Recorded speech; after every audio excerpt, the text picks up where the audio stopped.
Welcome to the GCN Show. Coming up this week, the incredible power outputs of Tour de France cyclists. Galibier records broken, incredible solo exploits. We take a deep dive in what it takes to ride the biggest race on the planet. Plus, how the UCI managed to alienate even more cycling fans, some epic pro skills, and some of the hottest new tech from the world's biggest bike show, including a new tyre valve.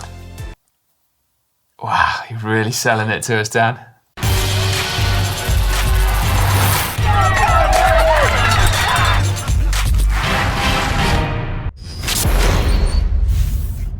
This week in the world of cycling, we learned that Sir Mark Cavendish claimed a vintage Mark Cavendish stage win at the Tour to surpass Eddie Merckx's all-time stage win record. And he made it look easy, like the Cav of old. Yeah, both surprising and not surprising at the same time, but definitely incredibly impressive. Although, Dan, it might actually have been down to his aero socks, which are so aero, they cost €1,000. Crikey, even when they're slightly baggy. Well, baggy socks? I don't understand how that would happen. Still, we learned that €1,000 socks aren't even the worst offenders this week. €1,800 shoes were spotted at Eurobike. And you know those Chicon sunglasses with the nose covering that makes you look like Batman? I know them very well, yes. Okay, so apparently it's not just a nose piece that makes you look like Batman. It is a custom 3D printed nose piece that makes you look like Batman, and it costs over €300. Just for the nose piece? Yeah, not the glasses, just the nose piece, yeah.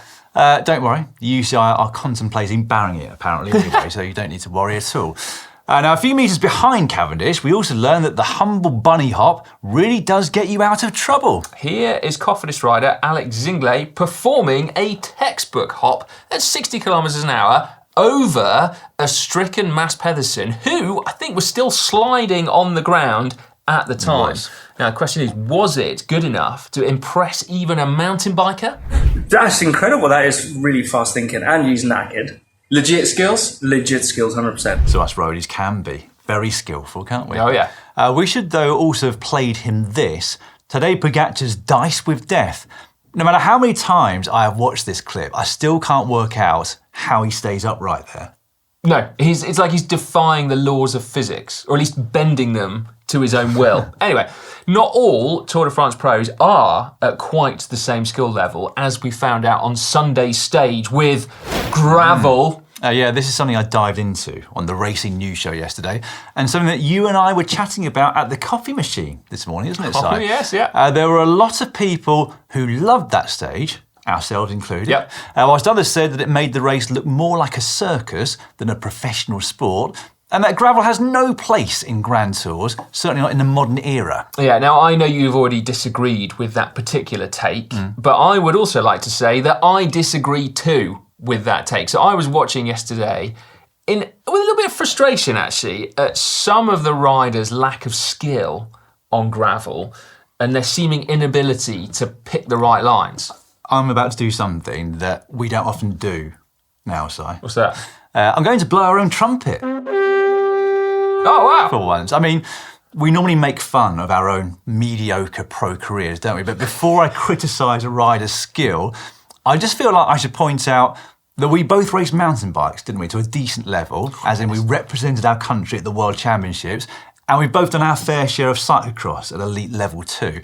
Otherwise, I think there's going to be a lot of people watching this who are going to question what right we have to pass comment on Sunday's gravel stage. Yeah, so we don't have too much to shout about, do we, Dan? But we do have some experience.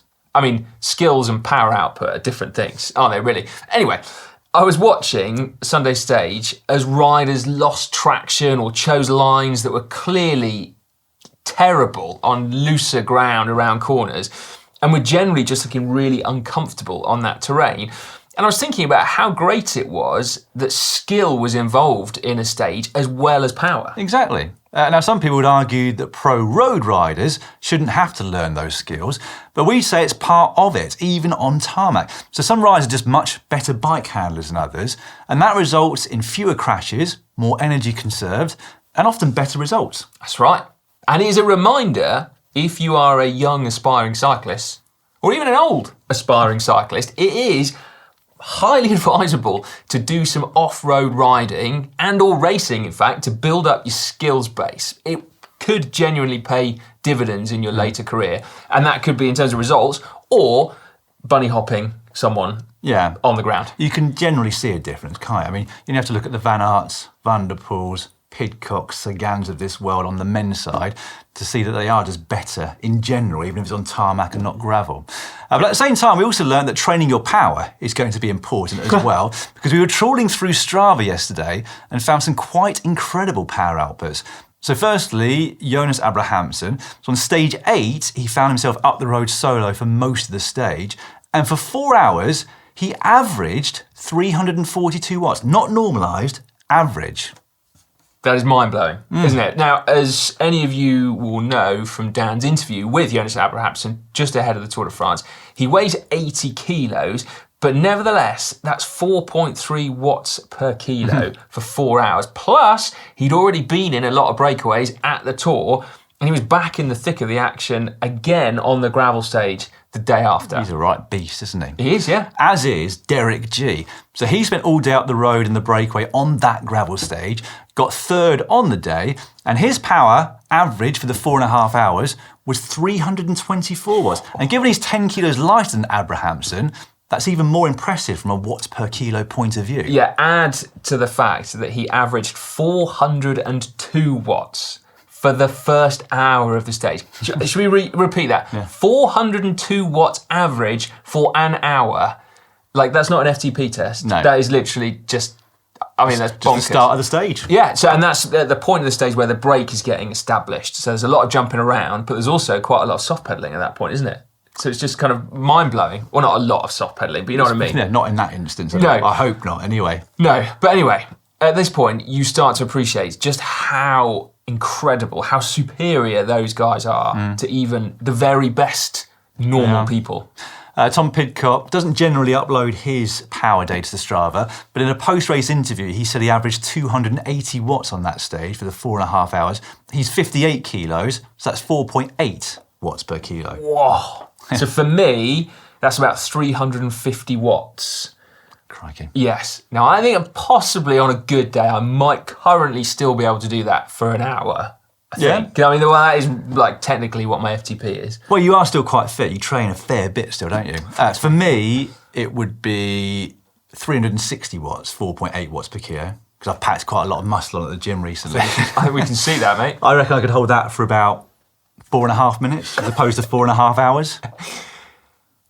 No, you do more than that, mate. Well, I haven't tested it, but I wouldn't think it's that far off as a guesstimate. I think that's what I'll we have some want work to see. to do. Over the course of this next week, can you just squeeze in a 4.5? As long as it's during work time, I'm happy to do it. I think we all agree that that's work, yeah. Now, the other performance that got everyone talking about last week came on stage 4, which scaled the mighty Col de Galibier. I mean, it's a whopper, that one, isn't it? It's an absolute beast. According to some people online who get their stopwatches out for these kind of things, Pogacar did the last 8 kilometres in... That's a steep part there, isn't it? That is, that's like after the right turn, off the kind of like, well, the Lautere, isn't it? It's the lower bit. Anyway, he did it in 20 minutes, 50 seconds, which was 1 minute 43 faster than Nairo Quintana in 2019, which was the fastest previous time, and 3 minutes faster than the quickest rider in 2022 when it was last used in a race. And that was where the doping talk ignited again, wasn't it? How can it be going so much faster, especially as there was a headwind up there that day? Well, you have to look into the details of each stage to understand the nuance. So on stage 4 this year, the top of the climb was effectively the finish line in some respects, wasn't it? Because all that remained was the descent down the other side to the finish. So they were at their absolute maximum for that last 8Ks. Whilst in 2022, it came mid-stage, so they were at a much lower tempo. And in 2019, it was in the third week and at the end of a brutal 200k day. Yeah, Pogacar also had 3 riders setting the pace up there. 3 riders who have all finished on a Grand Tour podium themselves in the past. And the best 8 riders or so this year were all quicker than Quintana in 2019. Does that mean all 8 of them are cheating? Absolutely not. I mean, we're not going to stick our hands in the fire and claim that all pro cyclists are clean. We can't possibly know that, of course. But I do think it's important to add some context to the performances that are being brought into question by so many online. Yeah. What was also interesting on that day was the descent, wasn't it? Because you kind of said the finish line was at the top, but also the finish line was at the bottom of an unbelievable descent. Now, I think we can all remember Tom Pidcock's daredevil descending down the Galibier in 2022 to get across to a break, wasn't it, I think? But a couple of riders went as fast, or in some cases even faster than Pidcock on the upper technical part. Yeah, this came from Ollie Bridgewood, didn't it, who did a deep dive on the Strava flybys from that day. Anyway, the man that was quicker than Pidcock? His own teammate, Carlos Rodriguez, who isn't the first rider that comes to mind when you think about super quick descenders, is he? Despite his stage-winning exploits at last year's race. Yeah, interestingly, most of the front riders were quicker from top to bottom than Pidcock. But again, the difference is explained with the context of the stage, isn't it? So Pidcock still had 2 climbs to come, including Alpe d'Huez. Presumably he bridged across to the break halfway down, right? Whilst on stage 4 this year, the finish line, as mentioned, was at the foot of the descent. So everyone was going as fast as they possibly could on that lower section. Still interesting, I'd say. It is anyway, interesting, particularly the technical part. All right, let us know in the comments what you've been most impressed about and most entertained with at this year's Tour de France so far. Yeah, there is a lot to choose from. There is actually. GSM's incredible team victory on stage 1 with Romain Bardet. Sir Cav making it 35. Gourmet taking 2 stages. Pogacar's exploits on the gravel. Yes, we look forward to reading your thoughts on which was the most entertaining. Yeah. I'd say it's been a brilliant Tour de France so far. Oh, it has. Can I just ask you a question? Because Derek G, we've given him a shout out for being amazing. You had a bit of money on Derek G, didn't you, for the overall? For the overall, yes, but that's not looking too good. Not looking great at the moment. No, he did go up from 15th to 9th on GC on the gravel stage, but I think he might pay for those power outputs in the coming couple of weeks. That is a shame. Yeah, anyway.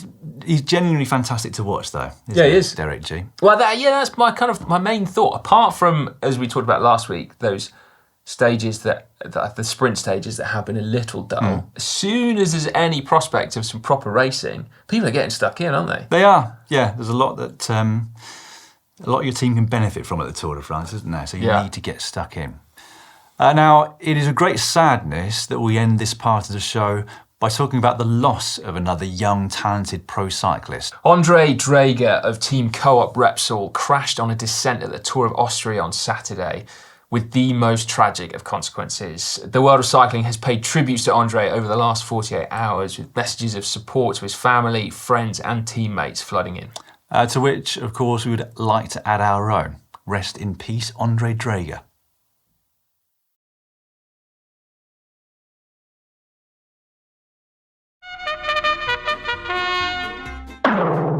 And now it's time for cycling shorts. Okay, cycling shorts now, and we're going to start with the news that tyre valves, one of those bits of tech that is actually really annoying and prone to not working, but that we all take for granted that it's just the way it is, might actually be about to change. Correct. Schwalbe, famous for their tyres, debuted an alternative to Schrader valves, which are the type you find on a car, and Presta valves, which is what you usually get on bikes. Yeah, so this new one, they've called the click valve, and it's designed to be simple and easy enough, they say, to be used by a kid. Which is great news, because they can pump their own bloody tyres out now, can't they? But more than that, though, they've said you don't get any air loss when attaching or detaching the pump head, no wear on the pump, and 50% higher rate of airflow. Well, I have a very important question to ask you, Si. Go on then. Is it going to get blocked by tubeless sealant? Well, that is an important question in this day and age, isn't it? And the answer is, I don't know. No. They've not said anything in their PR bump about it not getting blocked. I asked Alex, and he said yes, it would. And I also worry from looking at the design that it is probably still susceptible. But let us wait and see, shall we? It was one of many, many new products debuted at Eurobike, the world's biggest bike show. Alex was there, as we mentioned, for GCN, and you can find 3 videos over on the GCN Tech channel from that Eurobike show. Yeah, now we asked Alex what his absolute highlight was, and he said retyre. Here you go. I want to talk about bike tyres next. Not any old tyres. These are from a brand called Retire. They are 100% recyclable and far better for the environment because they don't use any rubber and they're not vulcanized. So it's using something called a TPE, which is a thermoplastic elastomer. So because it doesn't use rubber and because it doesn't need to be vulcanized, there's a lot less energy demand going into creating the tyre. And also then, because it hasn't been vulcanized, it can be recycled a lot easier, again, using much less energy, making it better for the environment. Now, at the moment, they're really only focused on sort of like tyres for children's bikes, but also other sectors like trailers, pushchairs, buggies, prams, that sort of thing. But in the next few years, they're actually going to be moving into the road bike market and sector as well. So I'm going to be intrigued to see how this product evolves, and hopefully one day might be able to see it on my road bike. I'm a bit surprised you didn't talk about the Classified and TRP collaboration. No, me too. That is exciting, I think. So it's a new wireless group set which pairs a 12-speed rear derailleur, kit of TRP, with the Classified 2-speed hub gear to give the potential, well, either of 24 gears that you use conventionally or a 16-speed sequential shift system. Sounds good. Doesn't it just? Yeah. Let's head back to the Tour de France for a moment, where the UCI, unfortunately, has once again come under fire for its rules and, more crucially, its punishments. Yeah. This is a big one, isn't it? So many people enjoyed watching the spectacle of little Trek rider Julien Bernard initially slowing mid-time trial to acknowledge all the fans on his local roads before then stopping to kiss his wife and child. Which was heartwarming scenes to watch, wasn't it? And part of the joy, I think, those sorts of things, of watching the Tour de France. You would think. Yes, unfortunately, though, the race jury decided that no, this was breaking the rules and, quote here, damaging the image of the sport. Oh, and which rule was that, Dan? I'm surprised you have to ask, but since you do, 2.12.007-8.6. Ah, that one. Unseemly or inappropriate behaviour. You do know it. Resulting in a 200 Swiss franc fine. That is the one, well remembered in the end. Well, interestingly, Dan, Rule 2.12.007-8.6 actually goes on to say, brackets, in particular, undressing or urinating in public at the start or finish or during the race. So, it led me to wonder, do we actually know that he was fined for kissing his wife and not actually just weeing in public? I mean, I don't think he undressed in front of her, or... No, not at that bit. I know, I was making a joke. I was about to say, or weed on her. But I think it was for the kissing. But I think the UCI need to give us some clarification on this either way, don't they? Well, yeah, I mean, this is it, right? So he could easily have been doing some inappropriate weeing at another point in the day. But not in a time trial, surely. Well, at the start, it says, or at the finish. Okay. I don't know. Either way, it is an own goal from the UCI. It's like the UCI need one of those signs that you get on the edge of swimming pools saying no petting.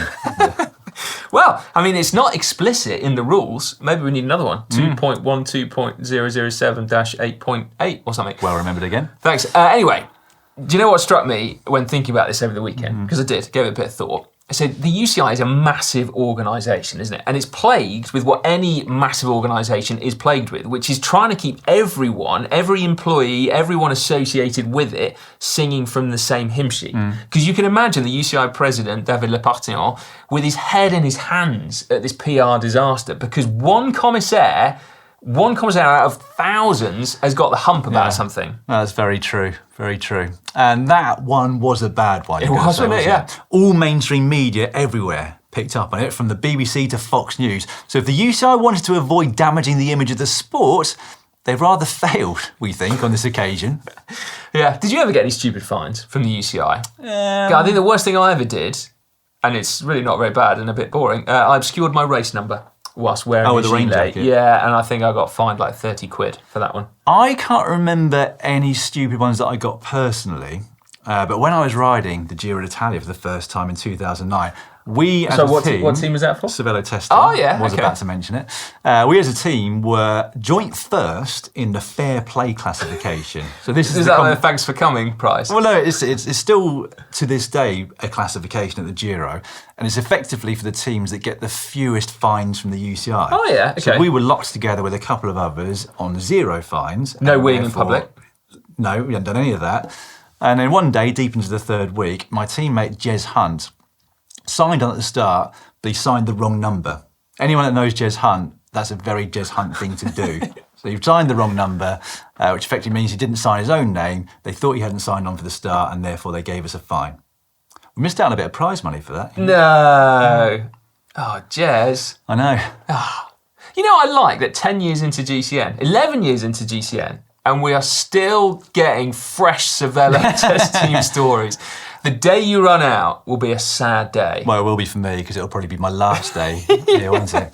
Anyway, moving on. Last week was a big week in politics, wasn't it? You all know what's happened, but we'll update you on the fate of one politician who we featured a couple of weeks back saying that if you re-elected him, he would make a point of getting rid of bike lanes, despite having been Minister for Transport and therefore responsible for, among other things, bike lanes. Yes. So sadly, Grant Shapps wasn't re-elected, which, I mean, I guess it's another power of GCN thing, isn't it?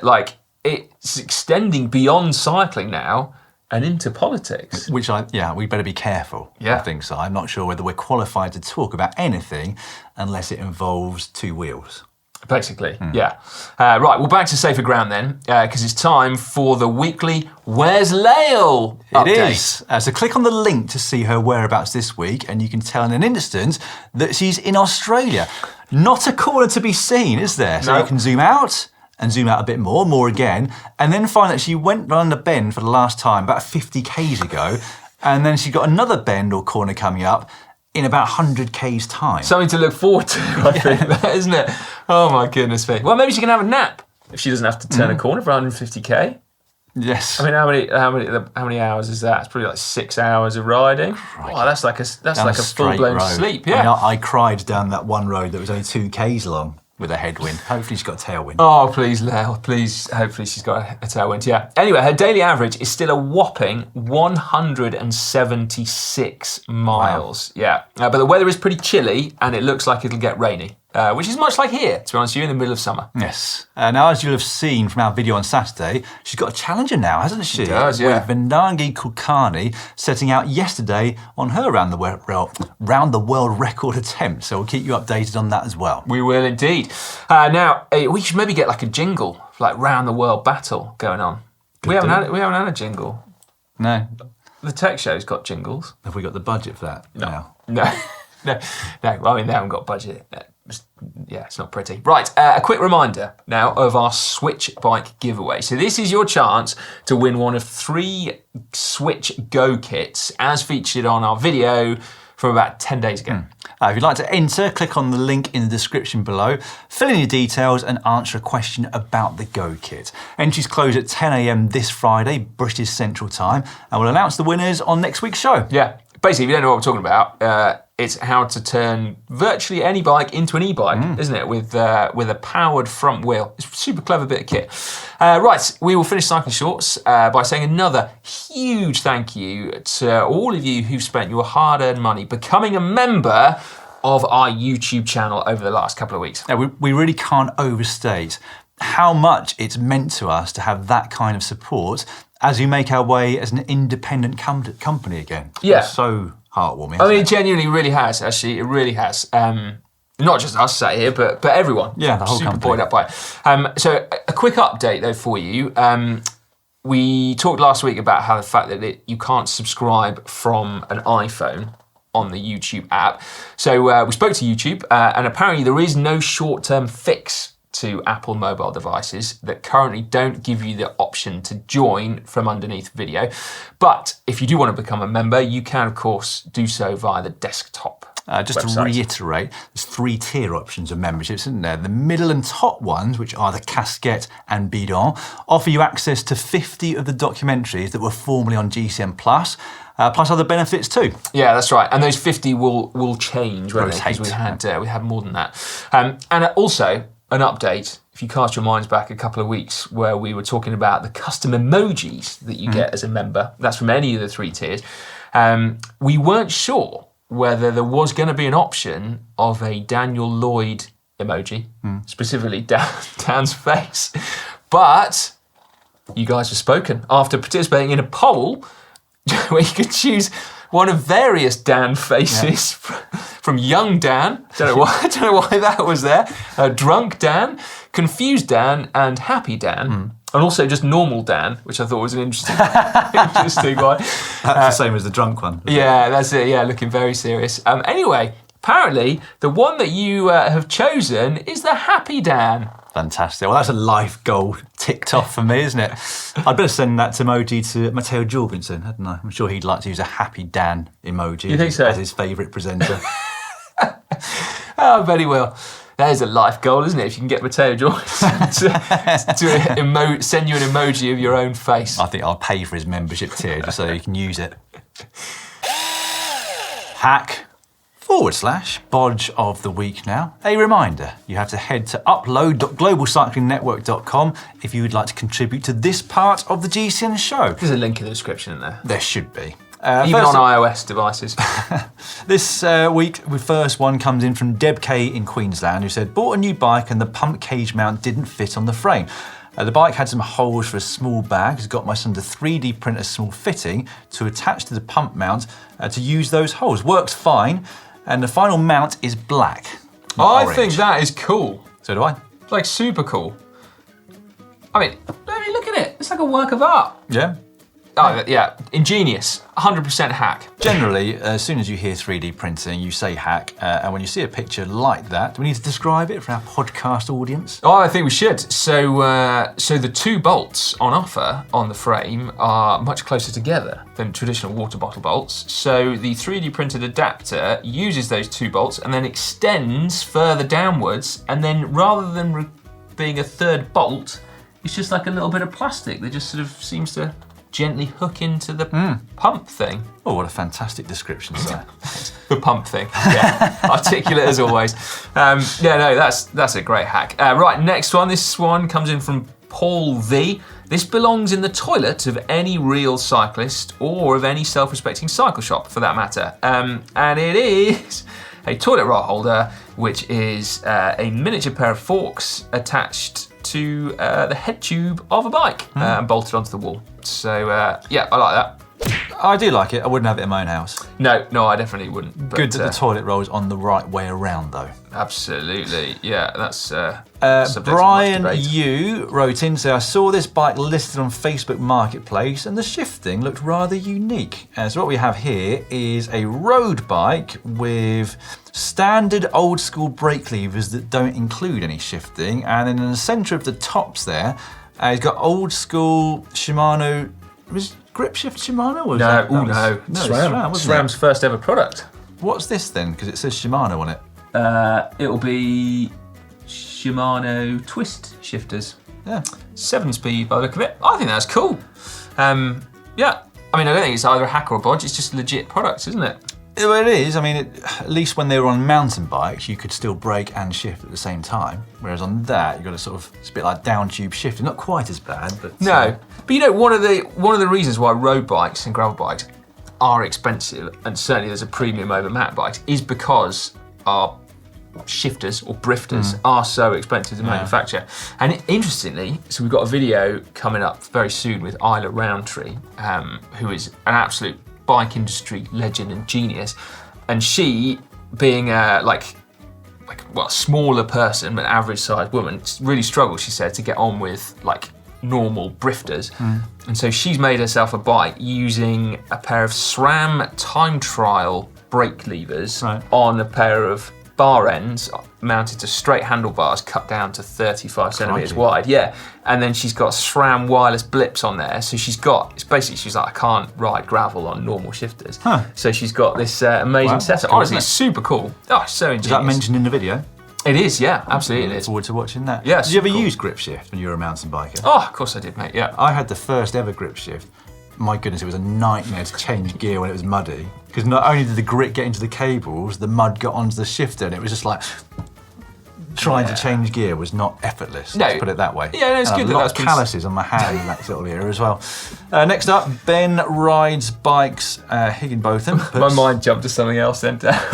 Sorry. Sometimes in the battle between human versus jar, the jar wins. I remember as a kid using a rubber grip to open stubborn lids. And when I have a lid that refuses to budge, I can now take a spare inner tube to it, and hey presto, it opens in no time.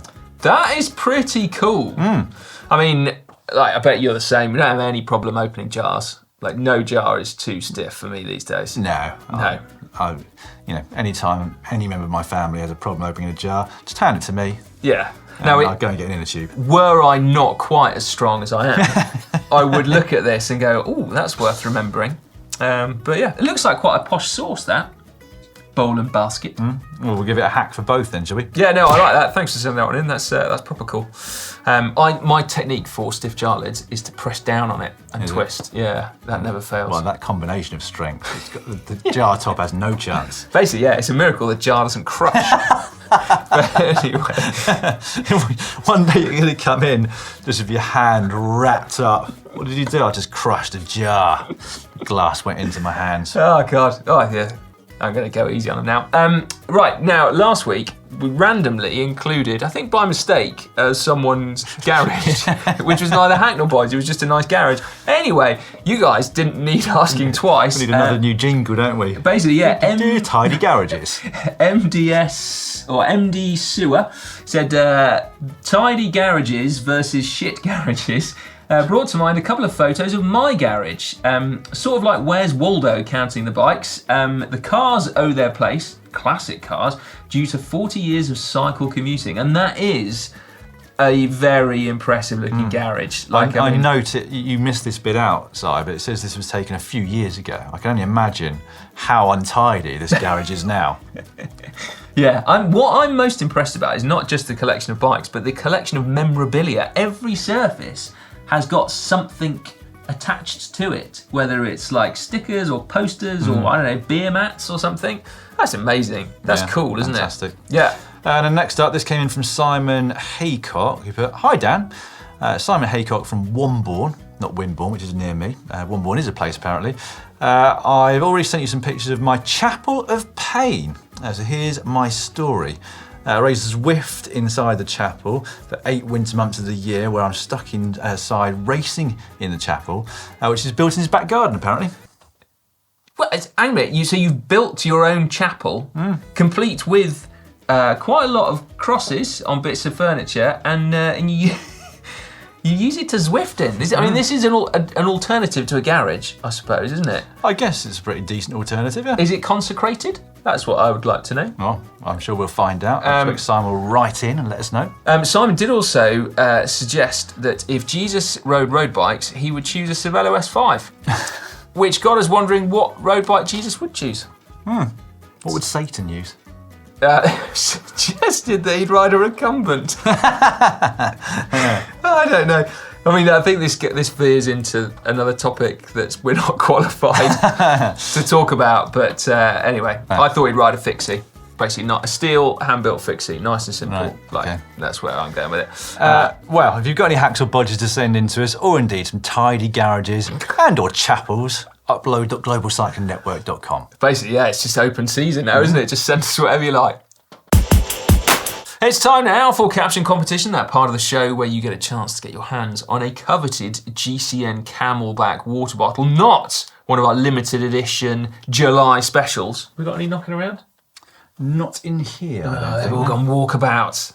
They're in serious demand, those ones. So get over to the GCN shop quick if you want one. But anyway, the original, the OG, still a thing of beauty. To get your hands on one, all you got to do is put a witty caption in the comment section down below. We will start, as always, with the results from last week. You got this picture, yes. Tadej Pogačar. For those of you listening, this is a photo of Tadej Pogačar. I think it was on sort of stage 3 or 4 of the Tour de France, just stopping at the side of the road to answer a call of nature, as we commentators like to say. We have a genius comment from the winner this week, which is Ali Hume1. Good to see streaming back on GCN. I mean, simple, but very funny. Oh, I like that. I mean, that's like, yeah, proper lols that. Right, get in touch, Ali, and we will get your GCN water bottle out to you. This week's photo, for all of those disappointed people that didn't win, is this one of Jonas Vingegaard looking up. Looking skywards. Yes, he is. Dan, have you got anything? I will kick us off. Yes, Jonas Vingegaard in awe as he meets Connor Dunn for the first time. Oh, that is good. I like that very much. I mean, I think that's probably what he would look like. He's not a tall lad, is he, Vingegaard? He's not. No. No, he's not. I did. I met him, didn't I, in January? Yeah, you did, for that Zwift race, if you want to call it that, with him, Sepkus, and myself. And no, he's not particularly tall. But he also didn't have to get out of his recovery zone in order to beat you in his Zwift race. I mean, he is quite good. So, like, no. After his crash in April, I did offer to have a rematch as long as it was within a week. But he said no. Anyway, leave your captions in the comment section down below. We'll pick a winner next week. I'm just loving it. How tasteless that is. Oh, brilliant. I mean, that was a joke, obviously. I didn't text him. No, I know, but I just Just thought for that clarity. would have been quite funny if you had. Some comments from last week's videos now before we let you know what's coming up on GCN this week. Starting with the GCN Show from a week ago. This came in from Chris Cole 4149. I enjoy even quiet and slow bits of the 5-hour Tour de France stage because I can enjoy seeing the countryside and special topics that pop up in regional areas or towns. It's a change to learn about hometowns for cyclists or museums dedicated to cycling. I mean, that is cool. And I like the fact that you can do that, Chris. I can't help but think that if you had 5 hours to research, like, rural France, you'd probably get a bit more insight and info. Than the commentators. Than the commentary that we listen teams. to. Yeah. Quite possibly. But having said that, if you've got 5 hours to spend and you enjoy it, then that's absolutely brilliant. Crack on. DAO Nero said, asking if the Tour should or shouldn't have long, boring stages is like asking if the 24 hours of Le Mans needs to be 24 hours. Does it need to be, do you reckon? Well, I mean, there are some people who say that it gets a little bit dull. Yeah, I suppose the trouble is, like, well, maybe it is the same thing. You tune into Le Mans, nothing happens, and you can't work out what on earth's going on. Yeah. Just like you might tune into watch the Tour de France and think, what Very the hell true. is this? 24 minutes of Le Mans. Sounds a bit more alluring to me. That'd be fast and furious, wouldn't it? Yeah. Ollie Elgi, for anyone wondering about Jorgensen's worst day story, it wasn't a 170k stage and it wasn't 4,000 metres of climbing. It was actually 212 k's and 4,700 metres Whoa. of climbing. The winner took nearly 6 hours and Matteo was only 27 minutes behind that. So not bad, having given the peloton a 15-minute head start that day. I like the fact, Ollie, that you have said that Matteo Jorgensen's worst day on the bike is not the worst day that he said it was. No, it's even worse than that. Yeah, oh no, Matteo, you can't remember it correctly. I know, but still, that does sound utterly horrific, doesn't it? Underneath the What's on Your Wahoo video, Genghis Khanrad said the first guy tracks his... Oh, God. I think he's laughing at the fact that John Degenkolb's head unit is in German. So the first guy tracks his farts. Oh my God. Is that lap?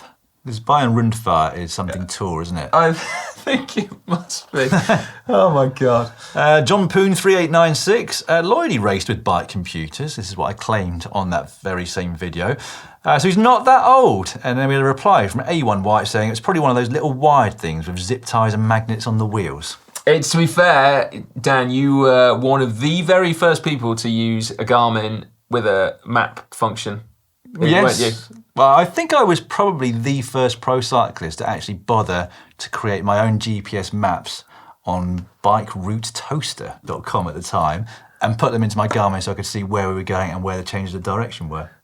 Fair play. Whatever happened to Bike Route Toaster?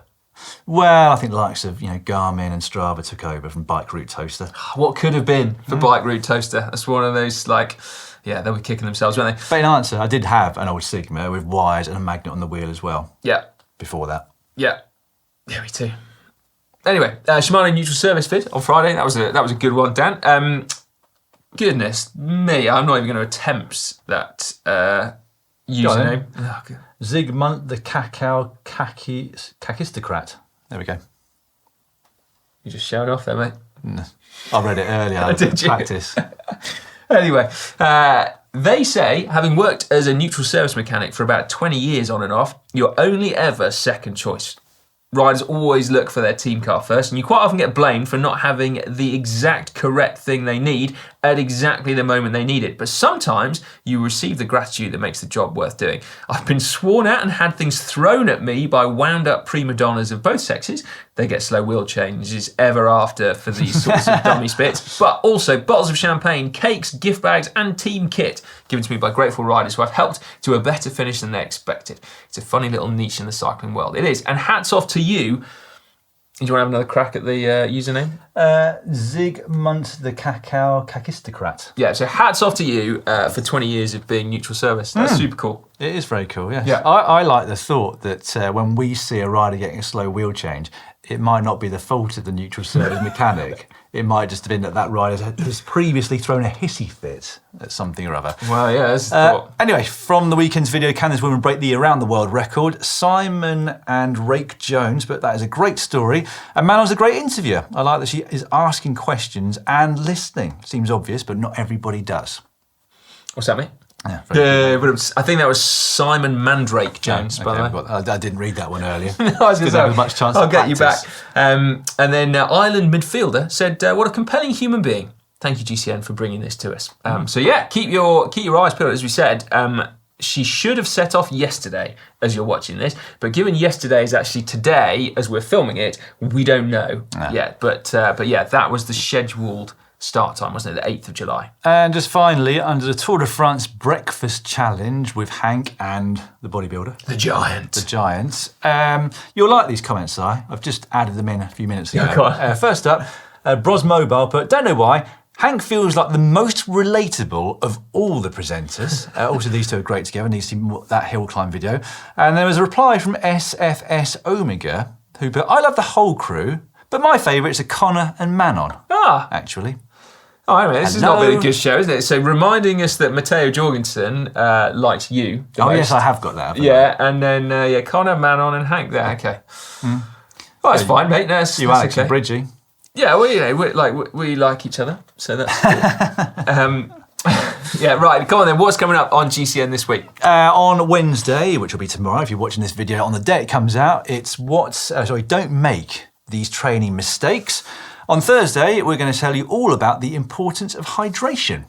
Indeed we are. On Friday, 10 things that you should copy from Tour de France pros.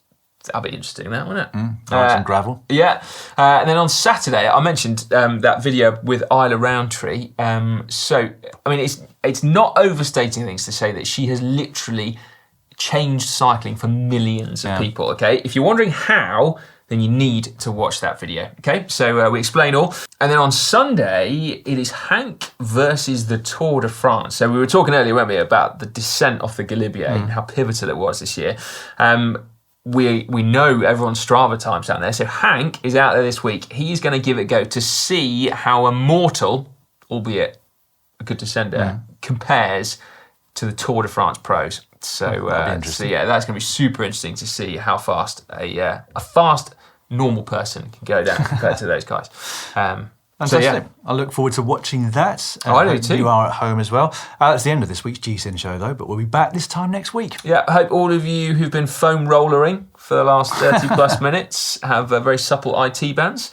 And yeah, we'll catch you next week.